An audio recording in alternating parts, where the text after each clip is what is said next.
नमस्कार. शेतकरी मित्रांनो, आजचा व्हिडिओ आले पिकातील सध्याच्या पावसामुळे येणाऱ्या अडचणी व त्यावरील सोल्युशनबद्दल आहे. म्हणजे काय की आजच्या या व्हिडिओमध्ये थोडासा मोठा देखील असणार आहे. या व्हिडिओमध्ये आपण आले पिकामध्ये जे आपल्याला रॉटच्या अडचणी येतात, म्हणजे कंदकुज, मग ती जीवाणूजन्य असेल, बुरशीजन्य असेल, जे 3-4 प्रकार आहेत. त्याच्या तसेच निमॅटोडमुळे म्हणजे सूत्रकृमी किंवा हुमणीमुळे किंवा इतर किडींमुळे होणाऱ्या जखमा आणि त्या जखमांमधनं देखील होणाऱ्या बुरशीचा प्रादुर्भाव, हे सगळं आपल्याला आज आपण या व्हिडिओमध्ये समजून घेणार आहे. आणि त्यावर केमिकल कोणते सोपे राहतील की ज्याच्यामुळे रेजिस्टन्स पण येणार नाही बुरशीमध्ये, आणि जैविक पण कसं, हे आपण या आजच्या व्हिडिओमध्ये बघणार आहोत. तसेच करप्याचेही जे काही जीवाणूजन्य, बुरशीजन्य 2-3 प्रकार आहेत, ते पण कसे ओळखावे आणि त्यावर काय सोल्युशन द्यावे ते आपण बघणार आहोत. कारण की जर आपण रोग बरोबर ओळखला नाही आणि त्यावर जी उपाययोजना आहे ती जर चुकीची झाली तर त्याचा फायदाच नाही होणार. म्हणजे थोडक्यात काय, आपल्याला खोकला आहे आणि आपण इतर कुठल्या कारणासाठीचं औषध घेतो तर आपला तो खोकला बराच होणार नाही. तर या पद्धतीचा व्हिडिओ आज थोडासा आपण चर्चा करणार आहोत. तर काळजीपूर्वक शेवटपर्यंत व्हिडिओ नक्की बघा. मग आता यामध्ये बुरशीजन्य म्हणजे पिथियम आणि फ्युझिरियम या 2 बुरशांमुळे खूप जास्त प्रमाणात कंदकुज आले पिकामध्ये येते. आणि रॅलस्टोनिया नावाची जी काही जीवाणू आहेत, ज्या ग्रुपमधले आहेत, त्याच्यातनं एक कंदकुज येत असते. दोघांमधला फरक काय असतो तो थोडक्यात आपण बघूया. कारण की जीवाणूजन्य कंदकुज असेल तर जीवाणू मारण्यासाठीचे औषधं वापरली पाहिजे, आणि बुरशीजन्य असेल तर बुरशीजन्य. नाहीतर काय होणार की दोघांचं जर आपल्याला कन्फ्युजन झालं तर आपल्याला वेळीच उपाययोजना करून देखील फायदा होणार नाही. मग आता बुरशी. मग आता बुरशीमध्ये, ह्या बुरशीमुळे काय होतं की सुरुवातीला पानं पिवळी पडतात. म्हणजे काय, जी खालची पानं असतात, आपला जो स्टंप असतो बेसिक लँग्वेजमध्ये, तर ती खालची जी पानं असतात, तर त्या खालच्या पानाचा पहिले एका टोकापासून पिवळट स्पॉट तयार होतो. स्पॉट म्हणण्यापेक्षा करपल्यासारख्याची सुरुवात होते, आणि मग तिथून हळूहळू ते पूर्ण पान पिवळं पडतं आणि नंतर ते वाळून जातं. हीच कूज जर स्टंपमध्ये जर ओळखायची असेल तर आपण ती कसं ओळखतो? जसं आपल्या मानेलगत, म्हणजे स्टंप जिथून जमिनीपासून बाहेर पडतो तर तिथून थोडासा पिवट पिंगट तपकिरी असा तुम्हाला रंग तिथे दिसतो, आणि हळूहळू तो पूर्ण स्टंप पिवळा होतो. तर ही देखील ह्या बुरशीमुळे येणारी अडचण असते. आता जीवाणूजन्य आणि बुरशीजन्य याच्यामध्ये आपण फरक कसा ओळखू शकतो? तर अगदी चिघळल्यासारखं जर खालून स्टंप होऊन जात असेल तर तो जीवाणूजन्य असतो, आणि मग त्यामध्ये तो रॅलस्टोनिया असतो. मग अशा वेळेस जीवाणूजन्य औषधं आपण देत असतो. आणि जीवाणूजन्य जेव्हा कूज होते तर अतिशय घाणवास त्या कंदामध्ये किंवा त्या परिसरात यायला लागतं, जिथे जी जास्त प्रमाणात प्रॉब्लेम आहे. तर मग त्या पद्धतीने आपल्याला तसं नियोजन करणं गरजेचं असतं.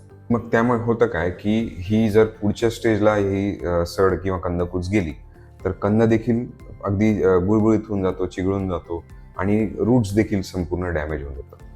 आणि हे होत असताना वातावरण तर त्याला कारणीभूत असतं. जसं 20 ते 25 डिग्रीच्या आसपासचं तापमान, अगदी 30 पर्यंत देखील ही बुरशी किंवा जीवाणू खूप वाढतात. पण जसं मी सांगितलं की लेसन म्हणजे प्रिटिलँकस आणि रूट बोरिंग जो निमॅटोड असतो, म्हणजे रोडोफोलस सिंग्लिस, या निमॅटोड्सने केलेल्या जखमांमुळे देखील या बुरशा किंवा हे जीवाणू मध्ये शिरत असतात आणि त्याच्यामुळे डॅमेजेस होत असतात.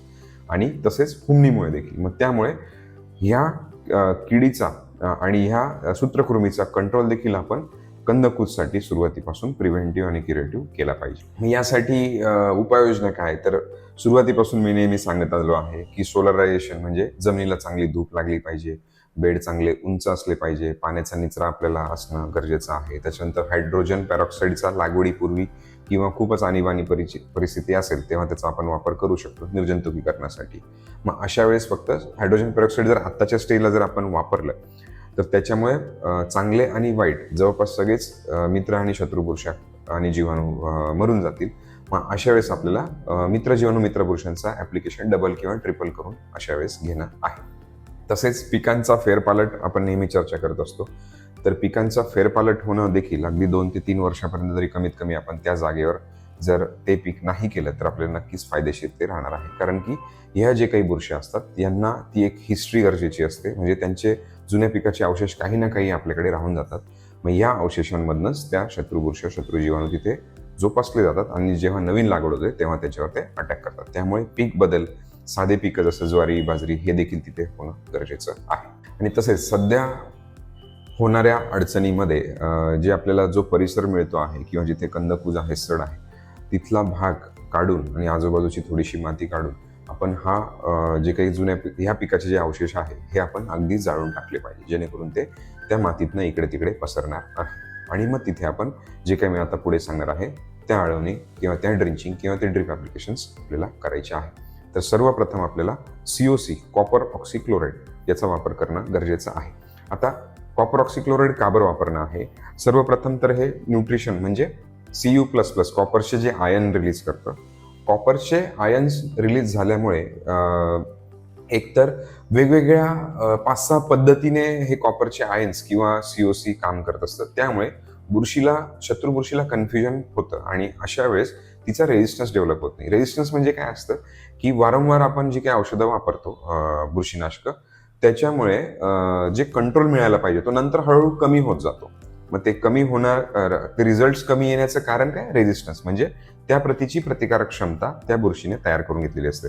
पण COCमुळे म्हणजे कॉपरच्या वापरामुळे, कॉपर ऑक्सिक्लोराईडच्या वापरामुळे तो रेजिस्टन्स येत नाही. आणि आज मी जे तुम्हाला जेवढे काही बुरशीनाशक सांगणार आहे त्याच्यामध्ये तो रेजिस्टन्स येऊ नये यासाठीचेच कॉम्बिनेशन मी तुम्हाला सांगणार आहे.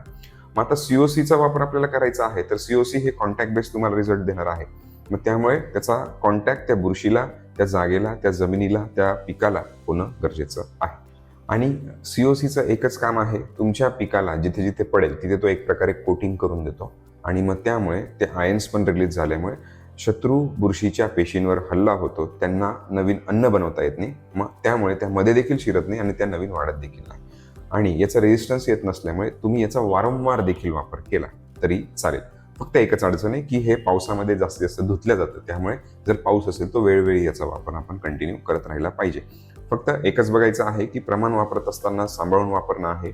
pHचं पण देखील सगळं बघून घेणं आहे, कारण की जास्त प्रमाण झाल्यानंतर पिकाला इजा होऊ शकते किंवा स्कॉर्चिंग देखील येऊ शकते. मग आता याच्यानंतर दुसरं कॉम्बिनेशन, यामध्ये आपल्याला मेटॅलेक्झिल, मँकोझेब आणि सुडोमोनास असं तिघांचं कॉम्बिनेशन एक आपण वापरू शकतो. तर यामध्ये आता मँकोझेब का बरं? तर मँकोझेब अगेन जसं मी कॉपरबद्दल बोललो तसं तो मँगेनीज आणि झिंक हे 2 न्यूट्रिशन किंवा हे 2 न्यूट्रियंट्स किंवा याचे आयन्स तो सिक्रेट करत असतो. मग याच्यामुळे होतं काय की अगेन PDM म्हणजे प्लांट डिफेन्स मेकॅनिझम तर ऍक्टिव्ह होतं, त्यामुळे झाड स्वतः त्याला रेजिस्टन्स तयार करतं, तशा पेशी तयार करतं. तसेच मँकोझेब काय करते की शत्रू बुरशातील जे काही अमिनो ऍसिड्स आणि एन्झाईम सिक्रेट होत असतात त्यांच्या वाढीला किंवा ऊर्जा बनण्यासाठी देखील, तर त्यांच्यावर मारा करतात किंवा त्यांच्यावर हे कॉम्बिनेशन झिंक मॅंगनीजचं होतं आणि त्यामुळे त्यांचं नवीन अन्न बनण्यापासून थांबतं आणि अशा वेळेस ती शत्रू बुरशी डिस्टर्ब होते. आणि मग त्यामुळे ATP ऊर्जा जी प्रत्येक बुरशीला जीवाला गरज असते, ॲडेनोसाईन ट्रायफॉस्फेट, ही ऊर्जा त्या शत्रू बुरशीमध्ये तयार होत नाही. मग त्यामुळे हे देखील मल्टी कॉम्बिनेशन्समध्ये काम करत असल्यामुळे मग त्या बुरशीला रेजिस्टन्स डेव्हलप करता येत नाही. मग अशा वेळेस मँकोझेबचा आपण वापर रेग्युलर करू शकतो. अशा प्रकारे मँकोझेब काम करतं. यानंतर मग मेटॅलेक्झिल. मग आता मेटॅलेक्झिलचा फायदा काय? तर मेटॅलेक्झिल एक तर सिस्टमिक आहे, म्हणजे ते पिकाच्या जेवढे काही पार्ट्स आहेत, म्हणजे मुळं आहेत, खोड आहे, स्टेम आहे, पानं आहेत, जे काही आहे प्रत्येक भागावरनं ते शोषल्या जाणार आहे आणि मध्ये जाऊन काम करणार. मग त्यामुळे हे प्रिव्हेंटिव्ह क्युरेटिव्ह दोन्ही पद्धतीने काम करू शकतं. तसेच याचा देखील रेजिस्टन्स त्या बुरशीला डेव्हलप करता येत नाही. आणि सगळ्यात महत्त्वाचं, या मेटॅलेक्झिलचं पिथियमसाठी क्लेम आहे आणि पिथियममुळेच खूप जास्त प्रमाणात सड आपल्या पिकामध्ये येत आहे. त्यामुळे मेटॅलेक्झिल कोणी वापरत असेल तर त्याला रिझल्ट दिसतच असते. आणि सुडोमोनास. मग आता सुडोमोनास फ्लोरोसन्स हा जीवाणू देखील सिस्टमिक पद्धतीने काम करण्याची क्षमता आहे. मुळांच्या आतून तो शिरून मध्ये देखील जाऊ शकतो आणि बाहेर देखील काम करू शकतो. तसेच सायड्रोफोर्स वगैरे वेगवेगळे तो आम्ल सिक्रेट करत असतो आणि त्यामुळे मुळांच्या अवतीभोवती असलेलं फेरस त्याचं चिलेशन ह्या सुडोमोनासमुळे होऊन जातं आणि फेरस शत्रुबुरशीला गरजेचं असतं वाढीसाठी. मग त्याच्यामुळे तो उपाशीपोटी थोडक्यात त्या बुरशीला ठेवतो आणि जे काही तो ऑर्गॅनिक ऍसिडचा मारा त्याच्यावर करतो, त्याच्यामुळे बुरशी लवकरच आपल्याला कंट्रोल करता येते. मग अशा पद्धतीने रासायनिक आणि जैविकचं एकत्र कॉम्बिनेशन मेटॅलेक्झिल, मँकोझेब आणि सुडोमोनास असं आपण वापरू शकतो. मग यानंतर 1% बोर्डो मिक्सचर. तर 1% बोर्डो मिक्सचरचा फायदा असा आहे, हे देखील कॉपर बेस आहे. मग याच्यामध्ये 1:1:100 असं आपण प्रमाण त्याचं घेत असतो. 100 म्हणजे पाणी, किंवा आपल्या पद्धतीने आपण त्याचं रेडीमेड मिळालं किंवा बनवता आलं तर बनवलं कधी चांगलं, त्यामुळे pH आणि ते सगळं मेंटेन होतं. मग याचा सीओसी पेक्षा एक ॲडव्हान्टेज काय आहे की हे स्टिकी असतं, म्हणजे हे इझिली पावसामध्ये धुतलं जात नाही. मग त्यामुळे याचा वापर देखील आपण करू शकतो आणि अगेन या बोर्डो मिक्सचरमुळे रेजिस्टन्स बुरशीला करता येत नाही. तसेच हेक्झाकॉनाझॉल जे सिस्टमिक काम करतं, हे शत्रू बुरशींच्या पेशींना ब्रेक करण्याचं काम करतं, किंवा पेशी म्हणण्यापेक्षा सेल वॉल म्हणजे पेशी भित्तिका ते ब्रेक करण्यासाठी काम करत असतं. मग अशा वेळेस देखील नवीन प्रजनन किंवा नवीन मल्टिप्लिकेशन त्या शत्रू बुरशीचं होत नाही. मग अशाच प्रकारे प्रोपोकेनाझॉल, टुबॅकॅनाझॉल म्हणजे हे झोल ग्रुप जे आहे त्यांचा आपण या सगळ्या शत्रुबुरशी डिस्टर्ब करण्यासाठी त्याचा वापर करू शकतो. आता हे करत असताना याच्यामध्ये कंपल्सरी सुडोमोनास बॅसिलसचा आपण वापर केला पाहिजे. आता हे झालं रॉड संदर्भात, बुरशी संदर्भात करण्यासाठी. कॉपरचा तर आपल्याला जीवाणूसाठी मदत होणारच, पण मग जसं कोसाइड आहे, व्हॅलिडा आहे, हे देखील याचं आपण एक ऍप्लिकेशन जमिनीतनं ड्रिपद्वारे किंवा ट्रेंचिंगद्वारे करणं गरजेचं आहे. एक लक्षात ठेवायचं आहे की जिथे खूप जास्त प्रॉब्लेम आहे किंवा सुरुवातीला कमी प्रमाणात आहे, तर त्या ठिकाणी स्पॉट ड्रिंचिंग करणं गरजेचं आहे. स्पॉट ड्रिंचिंग म्हणजे काय? जर एक कंद खराब आहे तर त्याच्या समोरचे 8, बाजूचे 8, डाव्या बाजूचे 8, उजव्या बाजूचे 8 असं कॉम्बिनेशनमध्ये आपल्याला ड्रिंचिंग करणं आहे, की जेणेकरून तेवढा परिसर आपला लगेचच प्रिव्हेंटिव्ह या क्युरेटिव्ह पद्धतीने कंट्रोल होईल. मग आता हे झालं ते कंट्रोल करण्यासाठी. मग आता याच्यामध्ये कंदाचं पोषण देखील झालं पाहिजे, नवीन मुळ्यांची वाढ देखील होणं गरजेचं आहे. मग यासाठी तुम्ही आम्हाला संपर्क करून सविस्तरपणे शेड्यूल बनवून घेऊ शकता. आता शेड्यूल बनवण्यासाठी मी का बरं तुम्हाला सजेस्ट करतो आहे, कारण की प्रत्येक जागेमध्ये, प्रत्येक जमिनीमध्ये वेगवेगळी वाढ, वेगवेगळे कंद किंवा वेगवेगळ्या अडचणी असतात. मग अशा वेळेस जर तुम्ही आम्हाला त्याचे फोटोज, व्हिडिओज शेअर केले तर त्यानुसार आम्ही ते कॉम्बिनेशन्स तुम्हाला बनवून देऊ शकतो. याच्यामध्ये 2-3 जैविकमध्ये मी सजेशन देईल, की जसं मी सुडोमोनास आणि बॅसिलस सांगितलं तसंच तुम्ही रूटमित्र किटचा वापर केला पाहिजे. म्हणजे काय की तुम्ही कुठल्याही जीवाणूंचा किंवा बुरशांचा वापर करा. रूटमित्र किटचं सजेशन असं की रूटमित्र किटमध्ये 2 बुरशा, 2 जीवाणू आणि 2 पोषकांचं कॉम्बिनेशन आहे, आणि पावसाच्या परिस्थितीमध्ये आपल्याला रिचार्ज पॉवर जेलचा नक्की वापर केला पाहिजे. मग आता यामध्ये जे आपल्याला पोषण करणं आहे, तर मग त्यामध्ये आपल्याला फॉस्फरस, त्यानंतर झिंक, फेरस, कॅल्शियम आणि पोटॅश हे खूप गरजेचे आहे. कारण की पोटॅश रोगप्रतिकार क्षमतेसाठी देखील मदत करणार आहे. झिंक, फेरस हे प्लांट डिफेन्स मेकॅनिझमसाठी मदत करणार आहे. फुगवणीसाठी, रूटसाठी कॅल्शियम, फॉस्फरस काम करणार आहे. मग अशा वेळेस जर परिस्थिती वाईट आहे, पाणी जास्त आहे, तर मग आपण फवारणीतनं खतांचा वापर करू शकतो, किंवा जसं CB+ आहे, कॅलॉक्सिड आहे, किंवा स्ट्रायगोचे स्टार्टर किट, फ्रूट किट वगैरे जे आहे त्याचं देखील कॉम्बिनेशन तुम्ही वापरू शकता. पण प्रयत्न करा की जेव्हा परिस्थिती वाईट आहे तर अशा वेळेस जमिनीचा इसी वाढू देऊ नका. जमिनीचा इसी कधी वाढणार? जेव्हा तुम्ही सारखी खतं देत राहणार. मग अशा वेळेस आपण जर फवारणीतनं दिली तरी चालणार आहे. आणि थोडासा वातावरणाचा अभ्यास करा. केव्हा माझ्याकडे पाऊस आहे, केव्हा माझ्याकडे पाऊस नाही आहे, माझ्याकडे ऊन कधी आहे. कारण की जसं आपल्याला थोडंफार सूर्यप्रकाश मिळेल तेव्हा आपण सिस्टमिकचा वापर करू शकतो. म्हणजे थोडासा अभ्यास करून जर आपण सध्याची परिस्थितींचा कसा अशा परिस्थितीत काम केलं पाहिजे, जर याचा आपण अभ्यास करून काम केलं तर आपल्याला कमीत कमी खर्चामध्ये त्याचा फायदा होणं नक्कीच होणार आहे. मग यासाठी आपल्याला तुम्ही आम्हाला संपर्क केला तर आम्ही नक्कीच ते सविस्तर सगळं आपल्याला बनवून देऊ शकतो.